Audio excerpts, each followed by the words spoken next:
पहला सवाल है कि निम्न में से कौन सा बच्चे की सामाजिक मनोवैज्ञानिक आवश्यकताओं के साथ संबंध नहीं है।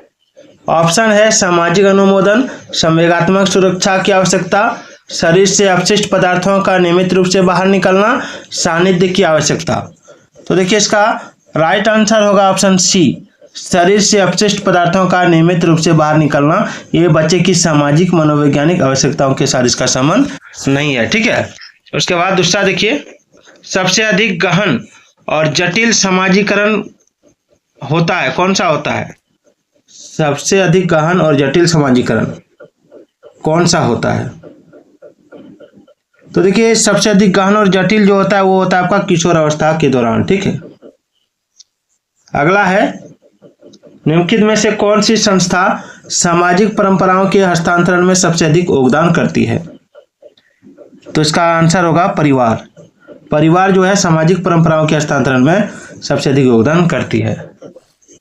अगला है, देख सकते हैं बीटेट में पूछा गया सवाल है, सामाजिक या समाज मिति तकनीक, ठीक है, सोशियोमेट्रिक टेक्निक का प्रयोग किया जाता है, कहाँ किया जाता है। तो इसका प्रयोग किया जाता है सामाजिकरण की जांच में। ठीक है, चलिए अगला, सामाजिकरण वह प्रक्रिया है जिससे बच्चे और वयस्क सीखते हैं। क्या सीखते हैं बच्चे और वयस्क। सामाजिकरण वह प्रक्रिया जिससे बच्चे और वयस्क सीखते हैं, परिवार से, विद्यालय से, साथियों से या इन सभी से। तो ये हो जाएगा इन सभी से। ठीक है, अगला है कि सहयोगात्मक रणनीति यानी कॉपिंग स्ट्रेटेजी की किस श्रेणी में महिलाएं निम्न से संबंधित नहीं होती है। तो देखिए इसमें जो हो जाएगा वो हो जाएगा बी, प्रतिरोध से। आगे देखिए, आगे एक शिक्षक विद्यार्थियों में सामाजिक मूल्यों को विकसित कर सकता है। कैसे। एक शिक्षक विद्यार्थियों में सामाजिक मूल्यों को कैसे विकसित कर सकता है। तो आदर्श रूप से वर्ताव कर, यूपी टेट 2011 में पूछा गया था। सामाजिक आर्थिक मुद्दों से जूझ रहे उन बच्चों को जिनकी प्रतिभा संभावित हो सकती है को सहायता करता है। कौन सहायता करता है। सामाजिक आर्थिक मुद्दों से जूझ रहे उन बच्चों को जिनकी प्रतिभा प्रभावित हो सकती है को डैश सहायता करता है। तो इसको सहायता कौन करता है।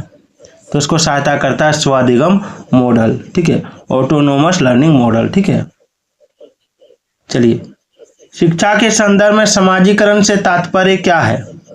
देखिए शिक्षा के संदर्भ में समाजीकरण से तात्पर्य है सामाजिक वातावरण में अनुकूलन और समायोजन। आगे शिक्षकों को यह सलाह दी जाती है कि वे अपने शिक्षार्थियों को सामूहिक गतिविधियों में शामिल करें क्योंकि सीखने को सुगम बनाने के अतिरिक्त ये डैश में भी सहायता करती है। तो देखिए ये जो सहायता करती है ये करती है आपका समाजीकरण में। अगला है शिक्षकों को यह सलाह दी जाती है कि वे अपने शिक्षार्थियों को सामूहिक गतिविधियों में शामिल करें क्योंकि सीखने को सुगम बनाने के अतिरिक्त ये डैश में भी सहायता करती है।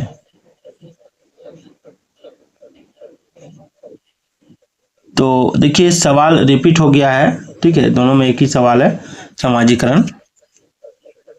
अगला है कि जब कभी दो या अधिक व्यक्ति एक साथ मिलते हैं और एक दूसरे को प्रभावित करते हैं तो वे एक सामाजिक समूह का निर्माण करते हैं। यह कथन क्या है।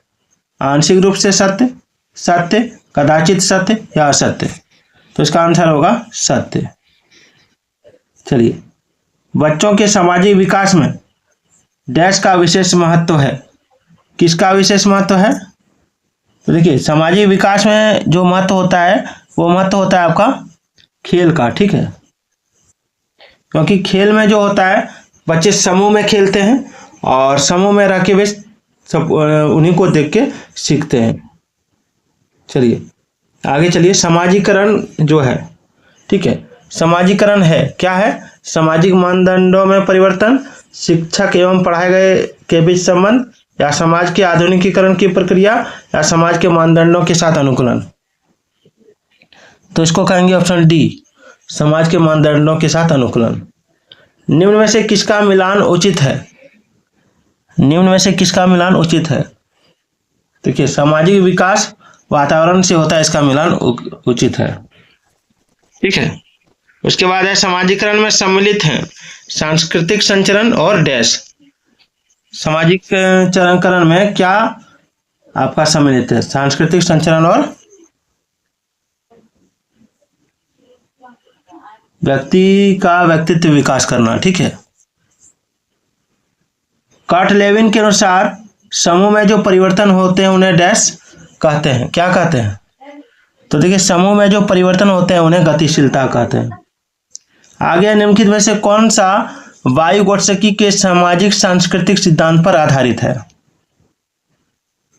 तो ये है आपका पारस्परिक शिक्षण। ठीक है, चलिए निम्न में से कौन सी समाजीकरण की निष्क्रिय एजेंसी है?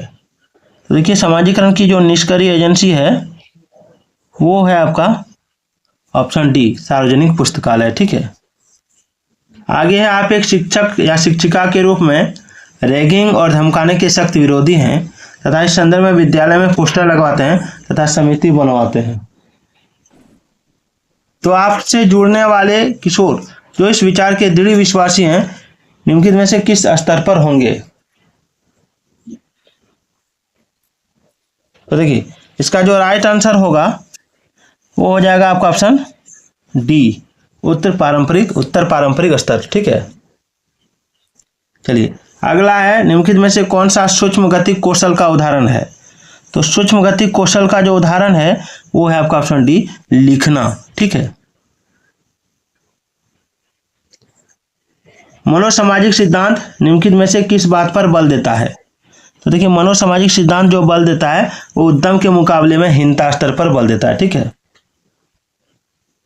एल्बर्ट बेंडूरा के सामाजिक अधिगम सिद्धांत के अनुसार निम्न में से कौन सा सही है?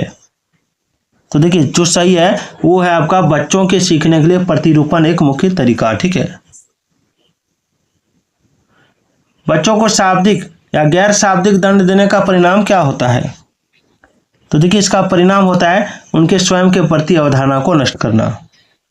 अगला है निम्नलिखित में से कौन सा बच्चों के समाजीकरण के प्रगतिशील मॉडल के संदर्भ में सही नहीं है? 25 नंबर सवाल देखिए कि निम्नलिखित में से कौन सा बच्चों के समाजीकरण के प्रगतिशील मॉडल के संदर्भ में सही नहीं है? तो देखिए इसका राइट आंसर होगा आपका ऑप्शन बी, बच्चे विद्यालय में बताई गई बातों को स्वीकार करते हैं चाहे उनकी सामाजिक पृष्ठभूमि कुछ भी हो। चलिए मनोसामाजिक सिद्धांत निम्नलिखित में से किस पर बल देता है? मनोसामाजिक सिद्धांत निम्नलिखित में से किस पर बल देता है? तो ये बल देता है उद्यम के मुकाबले में हीनता स्तर पर। ठीक है, आप एक शिक्षक या शिक्षिका के रूप में रैगिंग और धमकाने के सख्त विरोधी हैं तथा इस संदर्भ में विद्यालय में पोस्टर लगवाते हैं तथा समिति बनवाते हैं। तो आपसे जुड़ने वाले किशोर जो इस विचार के दृढ़ विश्वासी हैं निम्नलिखित में से किस स्तर पर होंगे? तो देखिए इसका राइट आंसर जो होगा वो हो जाएगा आपका ऑप्शन सी, उत्तर पारंपरिक स्तर। अगला सवाल देखिए, अगला समाजीकरण एक प्रक्रिया है। किस तरह का प्रक्रिया है समाजीकरण? तो देखिए समाजीकरण जो है वो आपका मूल्यों, विश्वासों तथा अपेक्षाओं को अर्जित करने की प्रक्रिया है। चलिए जनसंचार माध्यम समाजीकरण का एक महत्वपूर्ण माध्यम बनता जा रहा है। तो नीचे दिए गए कथनों में से कौन सा सबसे उपयुक्त कथन है? तो देखिए सबसे उपयुक्त कथन जो है वो है आपका ऑप्शन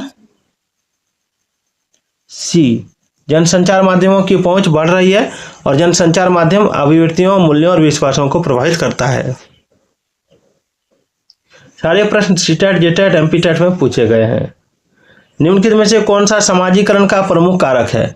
तो समाजीकरण का जो प्रमुख कारक होता है वो परिवार से शुरू होता है। ठीक है, परिवार से। समाजीकरण की प्रक्रिया में शामिल कौन नहीं है? तो देखिए समाजीकरण की प्रक्रिया में शामिल नहीं है आपका आनुवंशिक संचरण। शिक्षा के संदर्भ में समाजीकरण से क्या तात्पर्य है?